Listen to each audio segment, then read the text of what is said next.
ኢትዮጵያ ለኤርትራ የንነጋገር ደብዳቤን በላከችበት ሁኔታ ግብጽ ዳግም ካይሮ ላይ ከሳምንት በፊት ጅጅጋ ላይ ከነበሩት ከሶማሊያው ፕሬዝዳንት ሐሰን ሼክ መሐመድ ጋር መክራለች። የቀይ ባህርን ጉዳይ አንስታም አሁን በኢትዮጵያ ላይ ሌላ ሴራን አሰምታለች። የኢትዮ ኤርትራ ጉዳይም በአዲስ መልኩ ዓለም አቀፍ አጀንዳ እየሆነ ይገኛል። በመግቢያችን ላይ የተከታተላችሁት ከዚሁ ጋር የተያያዘውን ነው ይዘነዋል። ሰላም ጤና ይስጥልን ውድ ይህ ለተሰኙ ረፋር ጥንቅራችን ነው። በዕለቱን እናንተ አዳዲስ መረጃዎችን ይሰጣሉ ያልናቸውን አሰባስበን በማጠናቀር ተገኝተናል። ቆይታችሁን ከኛ ጋር በማድረግ እንድትከታተሉን አክብሮታዊ ግብዣችን ነው። ወደ ዝርዝር መረጃዎቻችን ከማለፋችን በፊት በቅድሚያ ዋና ዋናዎቹን እንጠቁማችሁ። የኢትዮጵያ የውጭ ጉዳይ ሚኒስትር ጌዲዮን ጢሞቴዎስ ለኤርትራው አቻቸው ኡስማን ሳላህ ግልጽ ደብዳቤ ጽፈዋል። ዋናው የኤርትራ መንግስት ኦፊሴላዊ ምላሽ እየተጠበቀ ነው። በዚህ መሃል ግን ሮይተርስ የዜና ወኪል አስመራን ጠይቄ ነበር ብለዋል። ከኤርትራም አስገራሚ ምላሽን አግኝተዋል። በጥንቅራችን ከተካተቱት መረጃዎች መካከል ነው። በኢትዮ ኤርትራ ውጥረት አሜሪካ ጣልቃ ገብታ ጦርነት ሳይፈነዳ ታደራድር የሚል ጥሪ ቀርቧል። የኢትዮጵያ ኤርትራ ከተቆጣጠራችሁ ግዛቴ ትውጣ የሚለው መልእክት ውጥረቱ ከፍተኛ ደረጃ ላይ መድረሱን አመልካች መሆኑን የገለጹት አሜሪካዊ አምባሳደር አፋጣኝ የድርድር ጥሪ አቅርበዋል። ዝርዝሩን ይዘነዋል። የጠቅላይ ሚኒስትሩ አማካሪ አቶ ጌታቸው ረዳ ጀነራሉ ላይ ብርቱ ክስ አቅርበዋል። ጌታቸው በዚሁ ክሳቸው ጀነራሉን ሴራ ጠንስሰዋል ሲሉ ከሰዋል። መረጃውን ይዘነዋል። ኢትዮጵያ ለኤርትራ የንነጋገር ደብዳቤ በላከችበት ሁኔታ ግብጽ በሌላ አቅጣጫ ካይሮ ላይ መክራለች። ምክሩ ከቀናት በፊት ጅጅጋ ላይ ከተገኙት ከሶማሊያው ፕሬዝዳንት ሐሰን ሼክ መሐመድ ጋር ነው። የቀይ ባህር ጉዳይ አንዱ የሁለቱ መሪዎች አጀንዳ ነበር። ግብጽ ጦሬን አስገባለሁም እያለች ነው። ወደ ቀይ ባህርም ማንም ድርሽ ማለት የለበትም ስትል አስታውቃለች። ሁሉንም መረጃዎች ጠቅለል አድርገን ይዘናቸዋል። የሶማሊያው ፕሬዝዳንት ሐሰን ሼክ መሐመድ ቅዳሜ ዕለት ካይሮ ገብተዋል። ሐሰን ሼክ ወደ ግብጽ የወሰዳቸው የጀርባ አጀንዳ ታዲያ ታውቋል። በቀጠናው እየለየ ከመጣ የሀገራት አሰላለፍ ጋር የተሳሰረ ሆኗል። እንደ ሶማሊያ ጋርዲያን ዘገባ ፕሬዝዳንቱ ግብጽን የረገጡት ካይሮ ከሳውዲ ጋር እንድታወዳጃት በመፈለግ ነው ተብሏል። የመዲናው የመሬት ልማትና አስተዳደር ቢሮ የቀድሞ ምክትል ኃላፊን ጨምሮ 11 አመራርና ሰራተኞች በፖሊስ ተይዘው ፍርድ ቤት መቅረባቸው ተዘገበ። ግለሰቦቹ ክፍለ ከተማና መሬት ልማትና አስተዳደር ቢሮ ድረስ በጥቅም ተሳስረው ስልጣንን ያላግባብ በመገልገል ከባድ የሙስና ወንጀል በመፈጸም ነው ችሎት የቀረቡት። ከችሎት የተሰማውን መረጃ ይዘናል። እስከ ፍጻሜው አብራችሁን ቆዩ።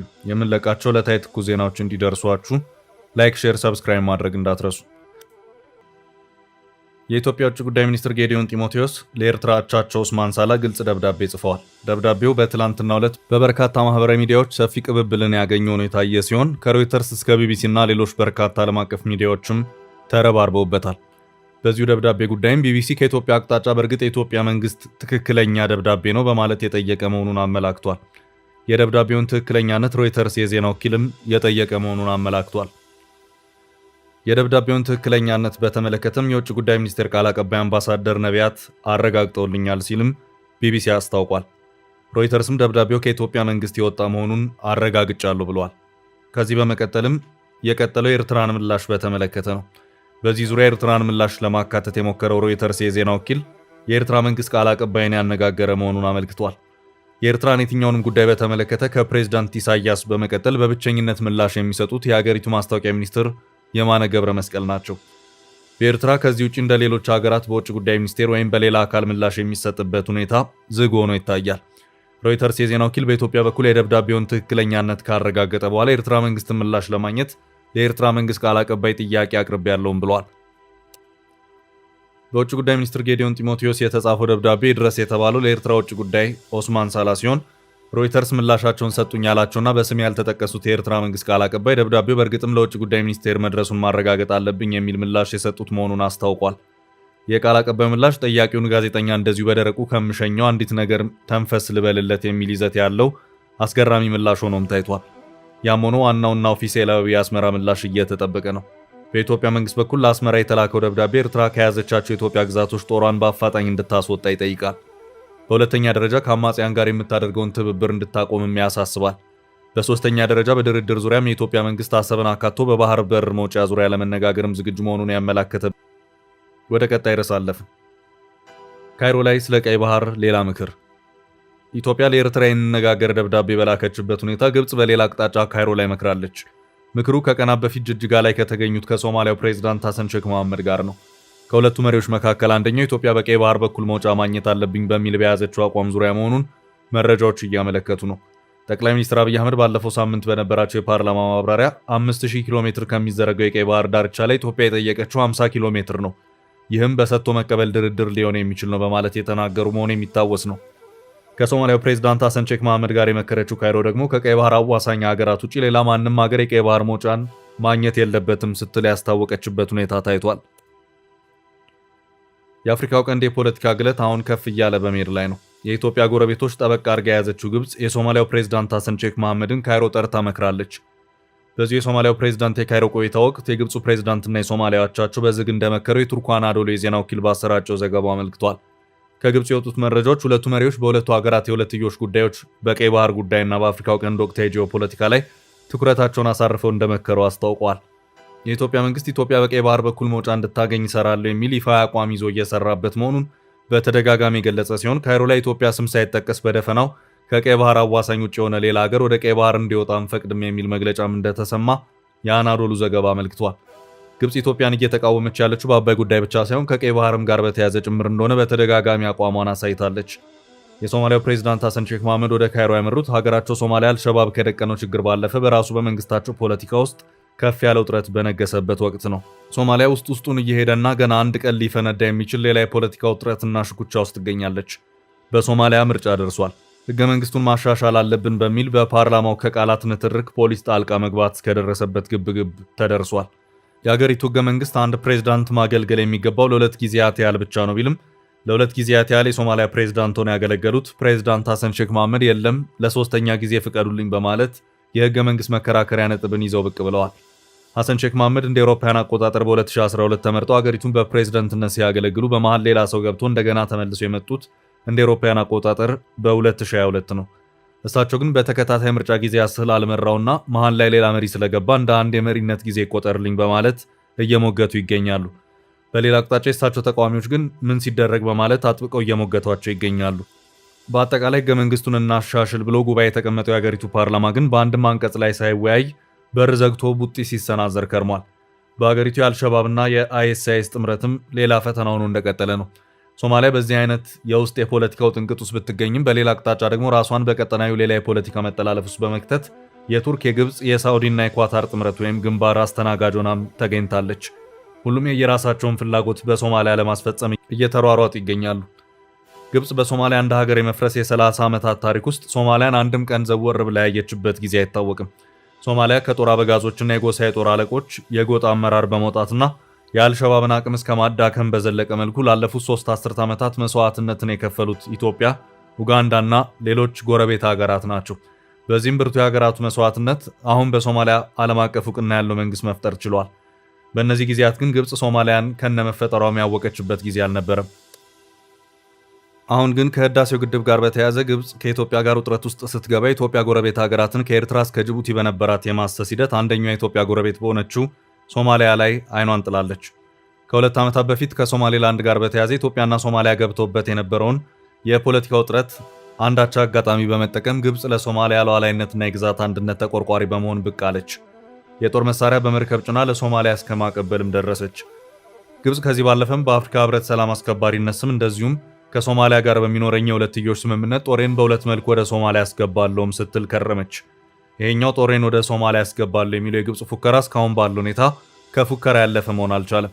ይህ ጦሬን ወደ ሶማሊያ ያስገባለሁ የግብጽ ፉከራ የተጀመረው እንደ አውሮፓውያን አቆጣጠር ከ2024 ጀምሮ ነው። አሁን 2ኛ ዓመቱ እያለፈው ይገኛል። መሬት ላይ የታየ ነገር ግን የለም።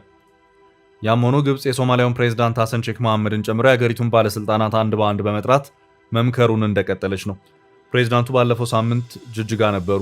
የህዳሴው ግድብ ሲመረቅ አንደኛው የክብር እንግዳም እንደነበረው የሚታወስ ነው። ለኢትዮ ሶማሊያ ውጥረት መንስኤ የነበረውን የሶማሊላንድ ጉዳይ አንካራ ላይ በቱርኩ ፕሬዝዳንት ረሲብ ጣይብ ኤርዶጋን አደራዳሪነት መፍትሄ እንዲሰጠው ከተደረገ በኋላ ፕሬዝዳንት ሐሰን ሼክ መሐመድ ከኢትዮጵያ ጋር የነበረውን ውጥረት ቢያለዝቡም የግብጽ ባለስልጣናት ግን ወጥረው እንደያዟቸው ነው። የግብጽ በሶማሊያ በኩል ያለው ፍላጎት ኢትዮጵያን ብቻ ታሳቢ ያደረገ እንጂ ሌላ የተለየ ነገር ያለው ነው አይታይም። ርዕስ በኢትዮ ኤርትራ ውጥረት ለአሜሪካ የቀረበው ጥሪ። በኢትዮ ኤርትራ ውጥረት አሜሪካ ጣልቃ ገብታ ጦርነት ሳይፈነዳ ታደራድር የሚል ጥሪ ቀርቧል። የኢትዮጵያ ኤርትራ ከተቆጣጠረችው ግዛት ትውጣ የሚለው መልእክት ውጥረቱ ከፍተኛ ደረጃ ላይ መድረሱን አመላካች መሆኑን የገለጹት አሜሪካዊ አምባሳደር አፋጣኝ የድርድር ጥሪ አቅርበዋል። የቀድሞ የአሜሪካ የአፍሪካ ጉዳዮች ረዳት ሚኒስትር ቲቦር ናጊ በኢትዮጵያና በኤርትራ መካከል ዳግም ጦርነት ሊቀሰቀስ ይችላል የሚለው ስጋት የአሜሪካን ከፍተኛ ትኩረት የሚሻ ጉዳይ ነው ሲሉ በኤክስ ገጻቸው ባሰፈሩት መልእክት ገልጸዋል። አምባሳደሩ አሜሪካ በሁሉም የዓለም ጉዳዮች ላይ እጇን ማስገባት ባይኖርባትም በአፍሪካ ቀንድ እያገረሸ ያለው የሁለቱ ሀገራት ውጥረት ግን ችላ ሊባል የማይችል መሆኑን አመልክተዋል። ኢትዮጵያ በበርካታ ወሳኝ ጉዳዮች ላይ ውይይት እንዲደረግ እየጠየቀች መሆኑን የጠቀሱት ናጊ እንዲህ አይነት ድርድሮች ውጤታማ እንዲሆኑ የከፍተኛ ደረጃ ዓለም አቀፍ ድጋፍ እንደሚያስፈልጋቸው ገልጸዋል። በሁለቱ ሀገራት መካከል ሊነሳ የሚችል ጦርነት ሊታሰብ የማይችል ጥፋት ሊያስከትል እንደሚችል አስጠንቅቀዋል። ዋሽንግተን ግጭቱን ለማርገብና ንግግሮችን ለመደገፍ ትኩረት ሰጥታ መንቀሳቀስ እንዳለባት አሳስበዋል። ቲቦር ናጊ ይህን ያሉት በሁለቱ ሀገራት መካከል የጦር መሳሪያ ዝውውር ክስና የባህር በር ጥያቄን ተከትሎ ዲፕሎማሲያዊ ንግግሮች እየከረሩ በመጡበት ወቅት ነው። አምባሳደሩ ይህን መልእክት ያስተላለፉት በትላንትናው ዕለት ይፋ የሆነውና የኤርትራ ሰራዊት ተቆጣጥሯቸው ከሚገኙ የኢትዮጵያ ሉዓላዊ ግዛት እንዲወጣና ለድርድር ዝግጁ እንዲሆን የኢትዮጵያ ውጭ ጉዳይ ሚኒስቴር የጠየቀበትን መግለጫ በማያያዝ ነው። ይህ በእንዲህ እንዳለ በአውሮፓውያኑ 2018 ኤርትራና ኢትዮጵያ ለሁለት አስርት ዓመታት የነበራቸውን አለመግባባት ሽረው ስምምነት ላይ መድረሳቸው አይዘነጋም። በወቅቱ ወደ ስልጣን የመጡት የኢትዮጵያ ጠቅላይ ሚኒስትር አብይ አህመድ ከኤርትራ ጋር የሰላምና ወዳጅነት ስምምነት ፈርመው ነው የሁለቱ ሀገራት ግንኙነት ተሻሽሎ የነበረው። ይህን ስምምነት ተከትሎ ጠቅላይ ሚኒስትር አብይ አህመድ የኖቤል የሰላም ሽልማት አሸናፊ መሆናቸውም አይዘነጋም። ነገር ግን ኢትዮጵያና ኤርትራ ያላቸው ግንኙነት ድጋሚ መቀዛቀዝ የጀመረው 2 ዓመት የፈጀው የሰሜን ኢትዮጵያ ጦርነት በስምምነት ከተቋጨ በኋላ ነው። አሁን ላይ ከባህር በር ጋር ተያይዞ ኤርትራ በተከታታይ መግለጫዎች ክስ እያቀረበች ሲሆን ከዚህ ቀደም ጠቅላይ ሚኒስትር አብይ ኢትዮጵያ ለቀይ ባህር ስትል ኤርትራን የመውጋት ፍላጎት የላትም ሲሉ መናገራቸው ይታወሳል። ወደ ቀጣይ ርዕስ አለፍን። ጌታቸው ጀነራሉ ላይ ያሰሙት ክስ። የጠቅላይ ሚኒስትሩ አማካሪ አቶ ጌታቸው ረዳ ጀነራሉ ላይ ብርቱ ክስ አቅርበዋል። ጌታቸው በዚሁ ክሳቸው ጀነራሉን ሴራ ጠንስሰዋል ሲሉ ከሰዋል። የቀድሞ የትግራይ ክልል ጊዜያዊ አስተዳደር ፕሬዝዳንት አቶ ጌታቸው ረዳ ክልሉን በተመለከተ ባስነበቡ ሰፊ ጽሑፍ ላይ የአሁኑ አስተዳደር ፕሬዝዳንት ሌተናል ጀነራል ታደሰ ወረደ ላይ ብርቱ ክስ አሰምተዋል። ጌታቸው ረዳ አዲስ ፎርቹን ላይ ባስነበቡ ጽሑፍ የፕሪቶሪያ ስምምነት ሰብአዊና ማህበራዊ ቀውስ ያስከተለውን ጦርነት ማስቆሙን ጠቅሰው ነገር ግን ሙሉ ለሙሉ አለመተግበሩ ክፍተቶችን መፍጠሩን አንስተዋል። በስምምነቱ መሰረት በዲሞክራሲያዊ አካሄድ ክልሉ ወደ ቋሚ አስተዳደር እስኪመጣ ጊዜያዊ አስተዳደር መመስረቱን አስታውሰው ጊዜያዊ አስተዳደሩ ወደፊት እንዳይራመድ ብዙ ፈተናዎች እንደገጠሙት ገልጸዋል። ይህንንም ሲያስረዱ ህወሓት በዋነኝነት የፕሪቶሪያን ስምምነት የተፈራረመ በመሆኑ ሙሉ ለሙሉ ስልጣን ልቆጣጠር ወደሚል አካሄድ በመግባቱ በጊዜያዊ አስተዳደሩና በህወሓት አመራሮች ግጭት መፈጠሩን ገልጸዋል። በዚህ መሃል የጊዜያዊ አስተዳደሩ ምክትል ፕሬዝዳንት እንዲሁም የትግራይ ኃይሎች ዋና አዛዥ የሆኑት ጀነራል ታደሰ ወረደ ወታደራዊ አቅማቸውን ተጠቅመው ሲቪል አስተዳደሩን ሊያጠናክሩት ሲገባ አስተዳደሩ ላይ ሴራ በመጠንሰስ ይባሱን አዳክመውታል በማለት ጌታቸው ከሰዋል። ጌታቸው ጀነራል ታደሰ ወረደ የሄዱበት አካሄድ ጊዜያዊ አስተዳደሩን እንዳዳከመውና ከፌዴራል መንግስቱ ጋር የመደራደር አቅሙን እንደነፈገው ገልጸዋል። ጀነራል ታደሰ ወረደ በወታደራዊ ኃይሉ ጊዜያዊ አስተዳደሩን የማፍረስ ግስጋሴ ጀርባ ይኖራሉ ሲሉ ጥርጣሬያቸውን የገለጹት ጌታቸው በወቅቱ ጀነራሉን ከኃላፊነት አለማንሳት ወይም አስተዳደራዊ እርምጃ ለመውሰድ ይቆጨኛል ሲሉ አመልክተዋል። ይህ በእንዲህ እንዳለ ጀነራል ታደሰ ወረደ ባለፈው ዓመት አጋማሽ የመጀመሪያ የክልሉ ጊዜያዊ አስተዳደር ፕሬዝዳንት ሆነው የተሾሙት አቶ ጌታቸው ረዳ ከኃላፊነት መሰናበታቸው ከተገለጸ ከአንድ ቀን በኋላ መሾማቸው ይታወሳል። አቶ ጌታቸው ስልጣን በተረከቡበት ጊዜ 27 አባላት ያሉት የጊዜያዊ አስተዳደራቸው ካቢኔ አዋቅር የነበረ ሲሆን ከፌዴራል መንግስቱ ጋር በተደረገው ጦርነት የትግራይ ኃይሎችን ሲመሩ የነበሩት ሌተናል ጀነራል ታደሰ ወረደና የቀድሞ የሀገሪቱ ሰራዊት ኤታማዦር ሹም ሌተናል ጀነራል ጻድቃን ገብረትንሳኤን በምክትል ፕሬዝዳንቱ ማዕረግ ተሹሞ ነበር። ጀነራል ታደሰ የትግራይ ክልል ጊዜያዊ አስተዳደር የጸጥታ ቢሮ ኃላፊ በመሆን ጊዜያዊ አስተዳደሩን ሲያገለግሉ ቆይተዋል። ለ2 ዓመታት ያህል በፌዴራል መንግስቱና በትግራይ ኃይሎች መካከል የተደረገው እንደማፋሳሽ ጦርነት የመሩት ጀነራል ታደሰ ወረደ ህወሓት ለ17 ዓመታት በዘለቀው የትጥቅ ትግል ወቅት ከተራ ተዋጊነት እስከ ጦር አዛዥነት ደርሰዋል። ወደ ቀጣይ ርዕስ አለፍን። ሶማሊያና ግብጽ የካይሮ ጉዞ የመጋረጃ ጀርባ አጀንዳ። የሶማሊያው ፕሬዝዳንት ሐሰን ሼክ መሐመድ ቅዳሜ ዕለት ካይሮ ገብተዋል። ሐሰን ሼክ ወደ ግብጽ የወሰዳቸው የጀርባ አጀንዳ ታዲያ ታውቋል። በቀጠናው እየለየ ከመጣው የሀገራት አስተላለፍ ጋር የተሳሰረ ሆኗል። እንደ ሶማሊያ ጋርዲያን ዘገባ ፕሬዝዳንቱ ግብጽን የረገጡት ካይሮ ከሳውዲ ጋር እንድታወዳጃት በመፈለግ ነው ተብሏል። ፕሬዝዳንት ሐሰን ሼክ መሐመድ ከግብፁ አልሲሲ ጋር በትላንትናው ዕለት የተገናኙ ሲሆን በጋራ መግለጫም አውጥተዋል። ሁለቱ ሀገራት በሶማሊያ ሉዓላዊነት ጉዳይ ትብብራቸውን በድጋሚ አረጋግጠዋል። ለቀጠናው ሰላምና ልማት የጋራ ራዕይ ያለን ሲሉ ነው የተሰሙት። የሶማሊያ ልዕልናና ህልውና የሚፈታተኑ አደጋዎች በርክተዋል ያሉት መሪዎቹ ሶማሊን ማስከበር አለብን ሲሉ ተሰምተዋል። ፕሬዝዳንት ሐሰን ሼክ ግብጽን በእጅጉ ሲያመሰግኑም ተሰምተዋል። ለሶማሊያ ነጻነት የግብጽ አስተዋጽኦ የጎላ መሆኑን ተናግረዋል። የግብጽ የሶማሊያ አቋም የሶማሊያ ህዝቦች የሚያደንቁትና የሚያወድሱት ነው ሲሉ ተናግረዋል። አልሲሲ በበኩላቸው ግብጽ የሶማሌ ህልውናን ማስከበር ቅድሚያ የምትሰጠው ነገር መሆኑን አውስተዋል። በውስጥ ጉዳይ የውጭ ኃይል ጣልቃ ገብነትን አውግዘዋል። ፕሬዝዳንቶቹ ትብብራቸውን አንስተው እንዲህ ቢመሰጋገኑም የጉዞ አጀንዳ ግን ሌላ ስለመሆኑ ነው የተነገረው። ፕሬዝዳንት ሐሰን ሼክ መሐመድ በግብጽ በኩል የሳውዲን ወዳጅነት ለማትረፍ ያለመ ጉዞ ነው ተብሏል።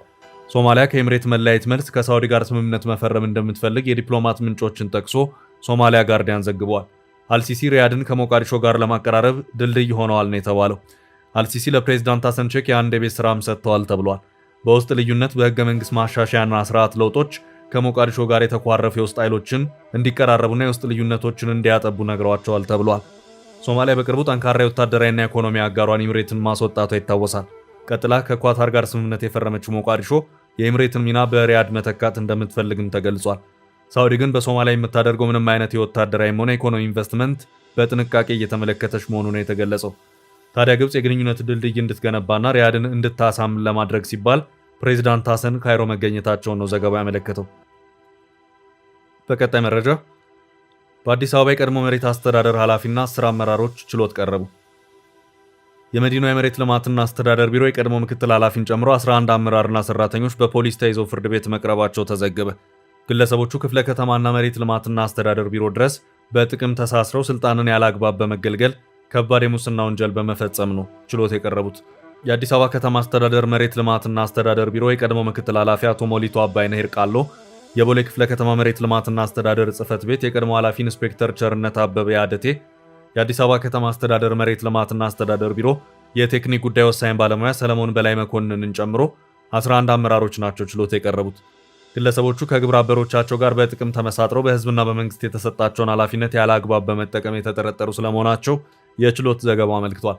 አመራሮች በመሬት ባንክ ውስጥ የተመዘገበና ለፓርክነት የተያዘን መሬት በህገወጥ መንገድ በማስተላለፋቸውን የተከሰሱት በ2016 ዓ.ም በቦሌ ክፍለ ከተማ ወረዳ 13 ልዩ ቦታው አየር መንገድ አካባቢ የህዝብና የመንግስት ይዞታ የሆነውን በ9ኛው መዋቅራዊ ፕላን በአድዋ ፓርክነት ተይዞ የነበረውንና በ10ኛ መዋቅራዊ ፕላን በዊንዶ ኦፍ አፍሪካ ልዩ ልዩ የከተማ መተንፈሻ አረንጓዴ ስፍራ ፕሮጀክት በከተማ ደረጃ በመናፈሻነት ለህዝብ አገልግሎት የተያዘና በመሬት ባንክ ውስጥ ያለን ይዞታ በህገ ወጥ አስተላልፈዋል።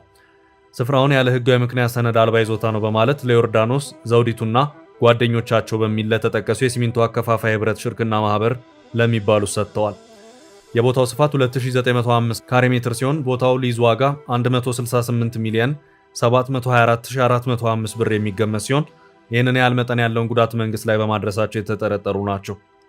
ተጠርጣሪዎቹ ክፍለ ከተማና መሬት ልማትና አስተዳደር ቢሮ ድረስ በጥቅም ተሳስረው ስልጣንን ያለ አግባብ በመገልገል ከባድ የሙስና ወንጀል በመፈጸም ነው የተጠረጠሩት። በዚህም በፖሊስ ቁጥጥር ስር ውለው በፌዴራል ከፍተኛ ፍርድ ቤት ልደታ ምድብ ችሎት ቀርበው ተጨማሪ ጊዜ ቀጠሮ ተጠይቆባቸው ምርመራው መቀጠሉን ዘገባው አመልክቷል። ውድ ቤተሰቦቻችን ለዛሬ ያዝንላችሁን ርዕሰ ጉዳዮች እዚህ ላይ ቋጨን። ላይክ፣ ሼር እና ኮሜንት በማድረግ ለቻናላችን ድጋፋችሁን መግለጽ እንዳትዘነጉ እያልን